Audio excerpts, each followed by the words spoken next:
अस्सलाम वालेकुम। मैं इब्रार अहमद मेहर एडवोकेट।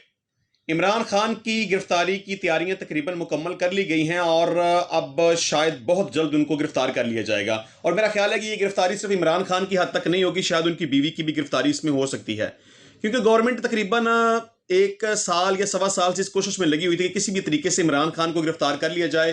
बहुत सारे हथकंडे इस्तेमाल किए गए, प्रोपोगंडा किया गया, बेशुमार मुकदमात बनाए गए। तकरीबन 170-80 के लगभग खान साहब के ऊपर मुकदमात बना दिए गए हैं।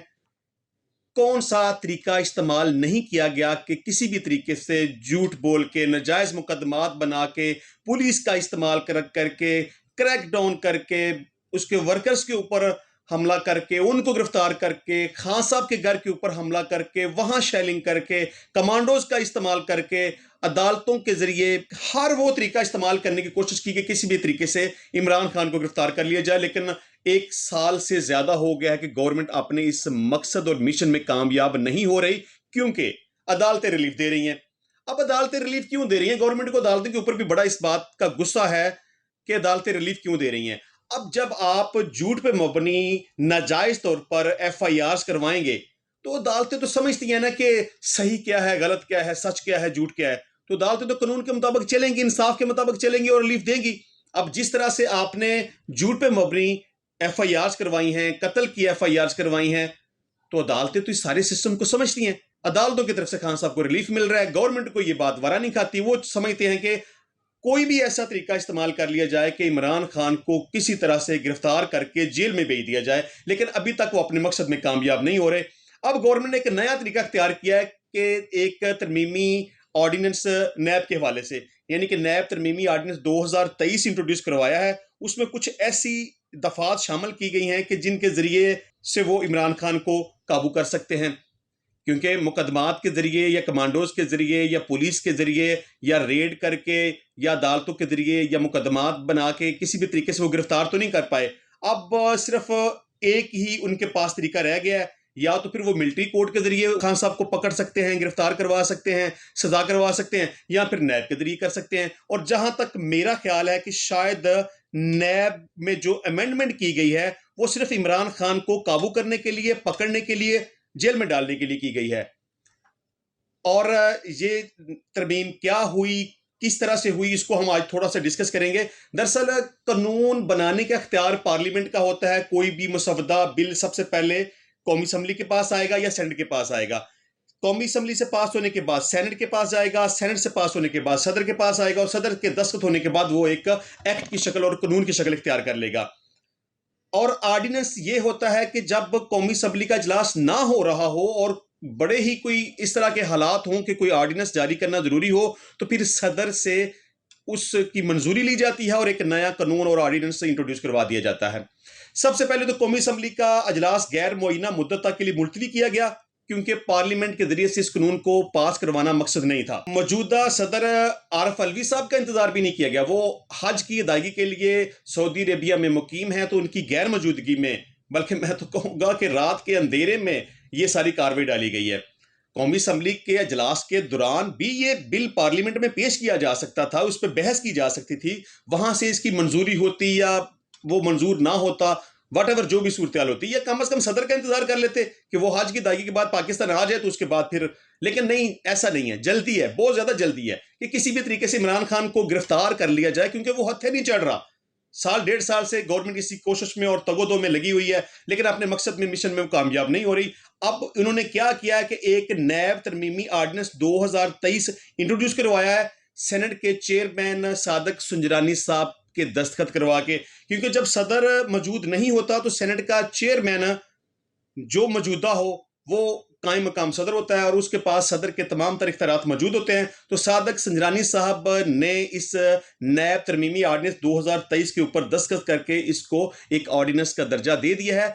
इसमें यह भी आपको कानूनी बात बता दूं कि सदर की तरफ से जो ऑर्डिनेंस जारी किया जाता है उसकी मियाद 120 दिन होती है, यानी कि 4 महीने गुजरने के बाद उसको अगर दोबारा से प्रोलॉन्ग करना चाहें तो वो कर सकते हैं, या उसको खत्म करना चाहें तो पार्लियामेंट के जरिए उसको भी खत्म कर सकते हैं। बहरहाल अब 5 इसमें जो सबसे इंपॉर्टेंट पॉइंट्स हैं वो मैं आपके सामने रख देता हूं, वन बाय वन करके इसको डिस्कस कर लेते हैं।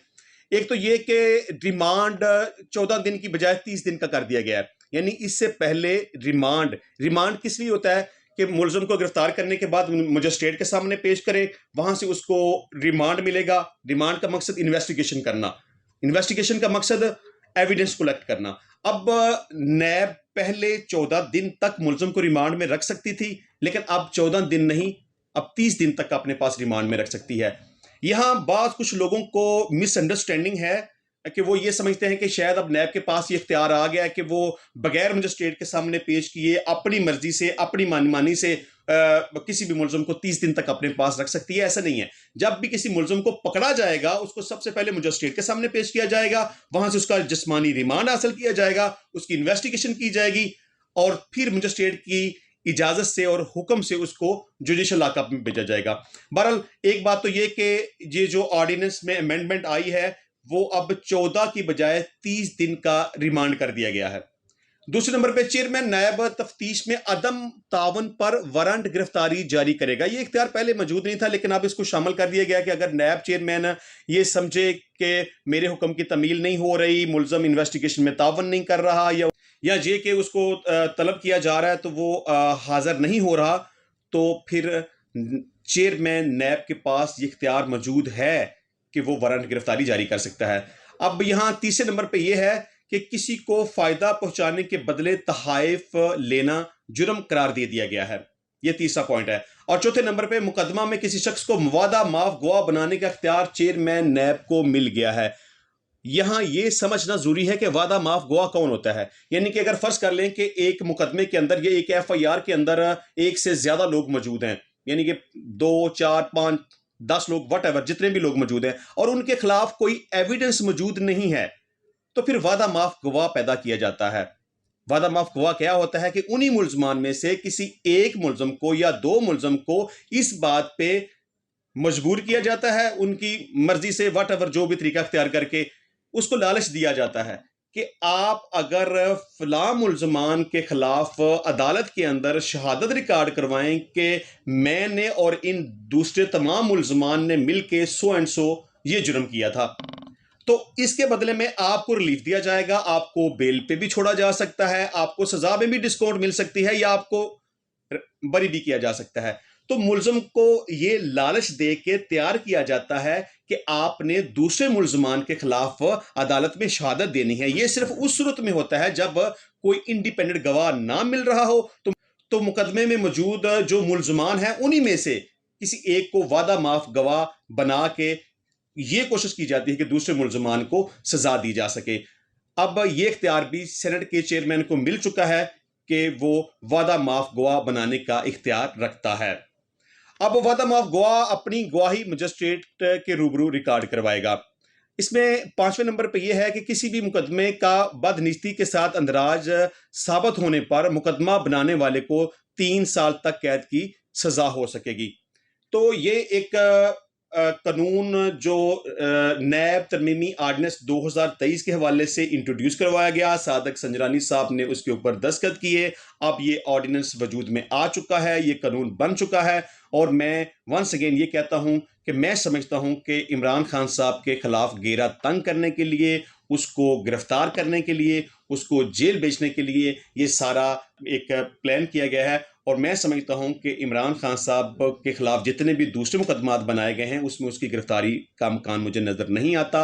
हत्ता कि जो उनके खिलाफ कत्ल का मुकदमा भी बना दिया गया है उसमें भी उनकी गिरफ्तारी का इम्कान बिल्कुल नजर नहीं आता, क्योंकि खान साहब के खिलाफ जो 302 की FIR का अंदराज किया गया उसके हवाले से मैंने प्रॉपर एक वीडियो बनाई थी और ये मैंने डिस्कस किया था कि कोई भी ऐसी वजह मौजूद नहीं है कि इसमें इमरान खान को गिरफ्तार किया जा सके या उनको जेल भेजा जा सके। बहरहाल उन मुकदमात में तो गिरफ्तारी का इम्कान नजर नहीं आता, लेकिन अब नैब में जो ये अमेंडमेंट्स की गई हैं उसके यानी कि सेक्शंस को पढ़ने के बाद ये अंदाजा होता है कि शायद अब नैब के जरिए इमरान खान को गिरफ्तार किया जाएगा।